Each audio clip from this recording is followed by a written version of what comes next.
Hello and welcome to Commodity Champions, your weekly dose of what's brewing in the commodity space. I'm Manisha Gupta.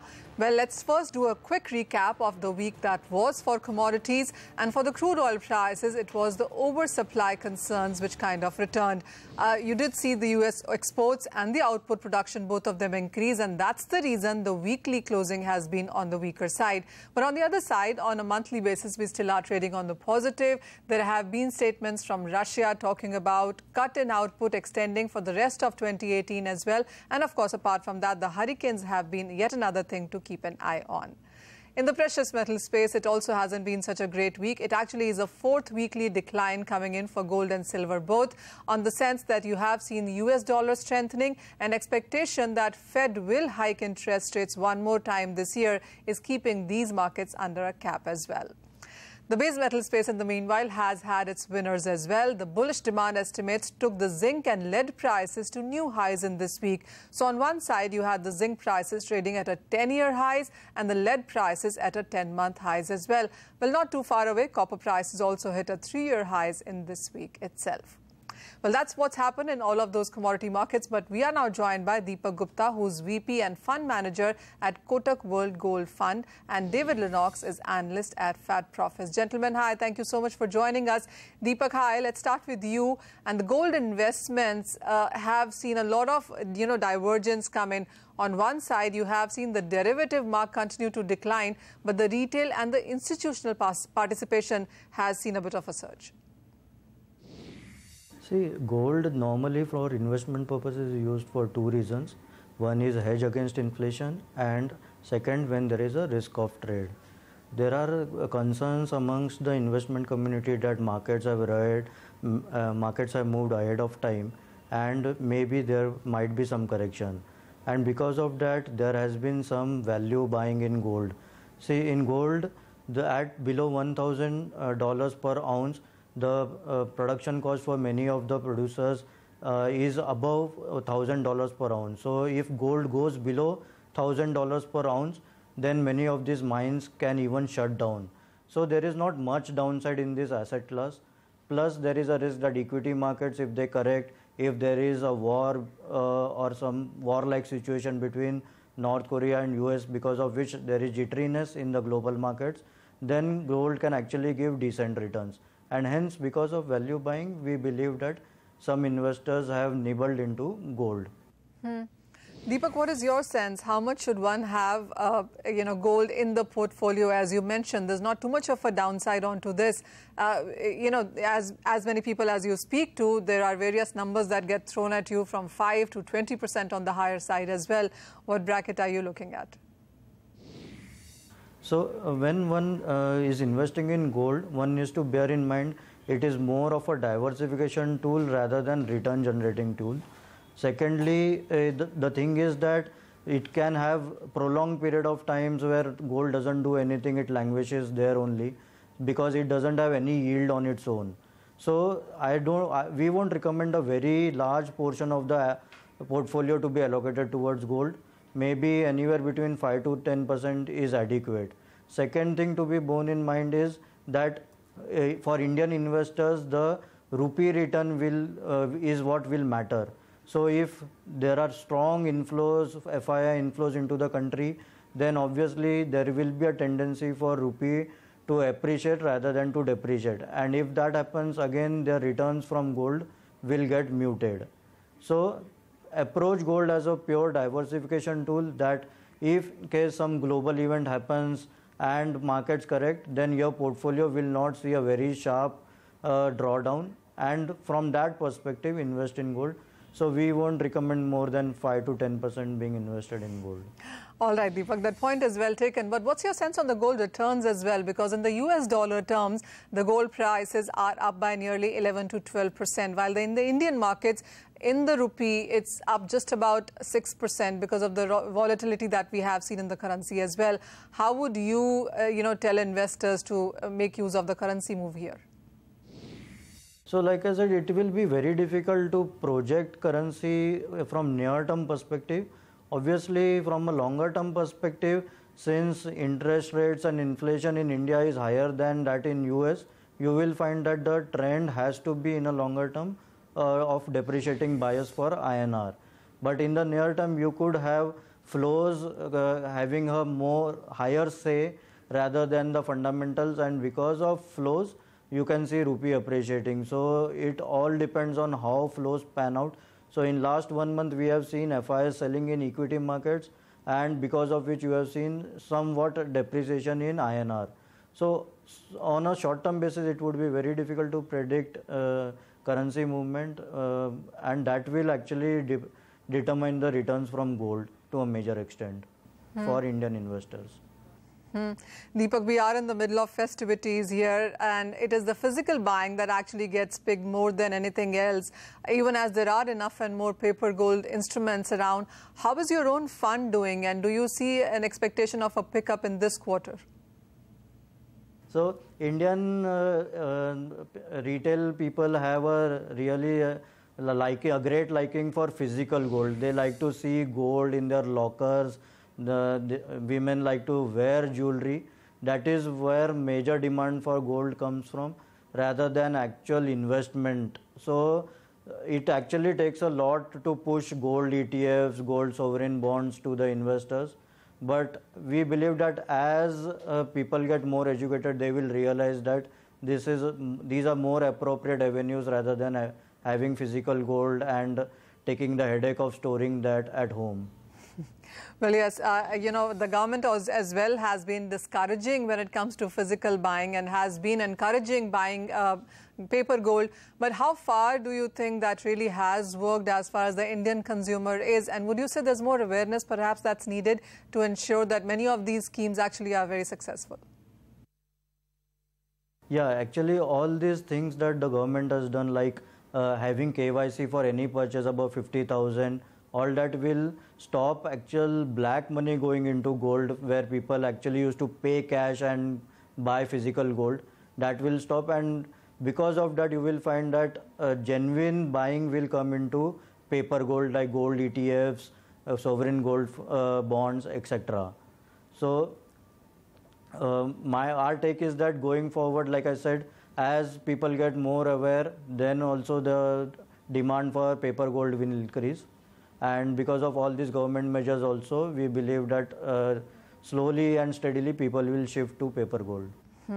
Deepak, also, what is your sense on gold hedging in the Indian markets? Because, I mean, we understand we are the second major consumers, buyers of gold here, and there are so many jewelry companies. Of course, lots seems to be changing as we see more corporatization happening here. But when it comes to hedging, what patterns do you see in the Indian markets? And also the launch of gold options that is slated for this month itself. What's your own sense on that? See, according to me, this is a very good initiative that SEBI has taken of introducing options on commodities, because whatever hedging can be done through futures can always be done through options as well. So if I want to go long on futures, I can create that same payoff through options by going long on call and short put. Similarly, if I want to hedge my existing holding of gold, by shorting futures, I can buy put and short call, and I will create the same payoff. The benefit for the investor would be that on futures he is paying CTT on the notional value, on options he will be paying CTT on the premium value only. So the transaction cost gets reduced significantly, and that will help the hedger to hedge his positions in a very optimal manner and at a very reduced transaction cost. And as far as hedging is concerned, we believe that jewelers, importers, exporters and mining companies, they would be major players in the hedging side of the market. And by reduced transaction cost, we believe that more and more people will come to the markets to hedge their exposures. Well, we have fingers crossed for that. That's exactly what we are hoping for as well. But David, let me get you in the conversation as well. It's a fourth weekly decline when it comes to the gold prices, and we are nearly $80 off from September highs. What is your sense on where are we headed for this asset class? Look, one would have to say when you're looking at the current trading in the gold price, we have seen now that risk premium that was built up post the North Korean and US standoff over the Korean Peninsula. That premium has now started to come out of the gold price. We did see it rocket up to just over $1,300 when the news started to break about the potential conflict on the Korean Peninsula. But now that time's passed, or traders are starting to, in fact, become accustomed to the rhetoric that we're hearing, and we're seeing that, unfortunately, or fortunately, as the world may see it, we're seeing that risk premium in the gold price trading right away now.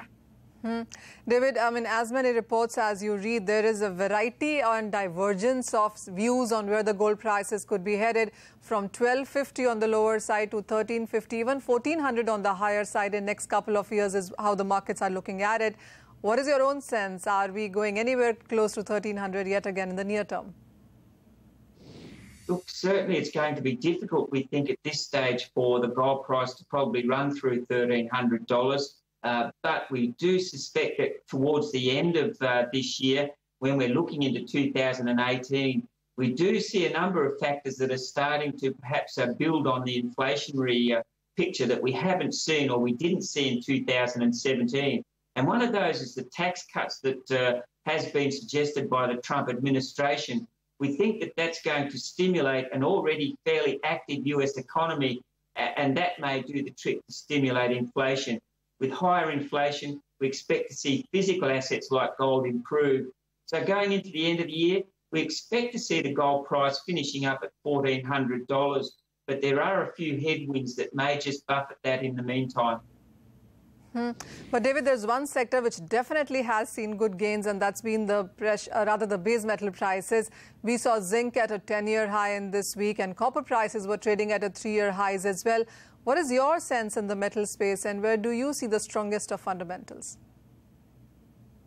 Well, look, certainly if you have a look at zinc, you see that that zinc market is already, we believe, in deficit by about 250,000 tonnes this year. It was about 226,000 tonnes last year in deficit. And if you have a look at the inventories, the LME inventories, they've been consistently falling now for some time. So that would suggest to us that that deficit is well and truly entrenched in the zinc market.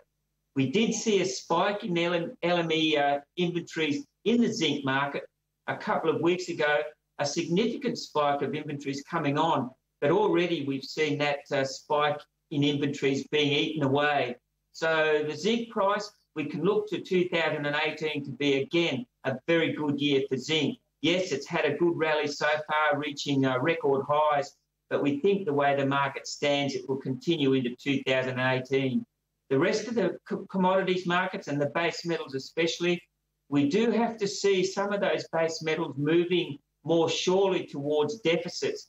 At the moment, most of them, we believe, are probably still in surplus or near neutral. And until we see those deficits starting to appear, then we expect there will be pressure on the prices to remain fairly stable going into the end of this year. And then perhaps once those deficits start to appear, we'll see prices firming up. David, I know you've been a big fan of zinc all of this year, but at these current levels as well, where we have seen a very strong performance coming from this metal, are you still buying at these levels? No, look, we certainly think there's more to come. Yes, you've got to be aware that the price is at record highs, so there could be a potential pullback on the cards in the zinc market, but we think that would be an opportunity to buy in and see the price continue to rally through 2018. For the others, we expect that if you quietly pick up copper, especially over the course of the remainder of this year, that in 2018, the conditions are starting to look good for the copper market to move, we think, into deficit supply, and that's going to push the prices probably beyond the $3, which is certainly where the copper price has reached a couple of times this year, but just hasn't been able to sustain. David, also, what is your sense on the crude oil prices? Because the OPEC cuts are finally showing into the prices. We are positive for the week, month, 2017 as well. But what would you want to watch out for now from these levels? Oh, certainly we're watching what we're hearing come out of the OPEC alliance in terms of the ceiling. We've now had Russia and the Saudis both come out and suggest that they will be supporting an extension of the 32.5 million ceiling beyond the end of March 2018. A date has yet to be set, but that's given the market some heart that OPEC and its allies are certainly willing to play a controlling hand in where the oil price goes. Of course, there are a couple of factors that are buffeting that price, and one of those is US domestic production, currently sitting at 9.5 million barrels at the moment, post-recovery from the Harvey hurricane. And that's really, I think, continuing to put pressure on the oil price. The other is that we've seen for the first time a significant landing of crude oil from the US into India. And India is traditionally an OPEC territory. So that may, in some ways, perhaps start what we would consider a price war if OPEC want to challenge the US delivering oil into what's been its territory. So we've got to watch that space very closely over the next months. All right, we'll keep an eye on all of those cues as well. David, thank you so much for joining us with the sense on all of those commodities. And that's all the time for the non-agro space. On the other side of this very short break, we will be joined by Agricultural Secretary Shobhana Pattanayak to discuss about agri output, MSP, import duty, and a host of other issues.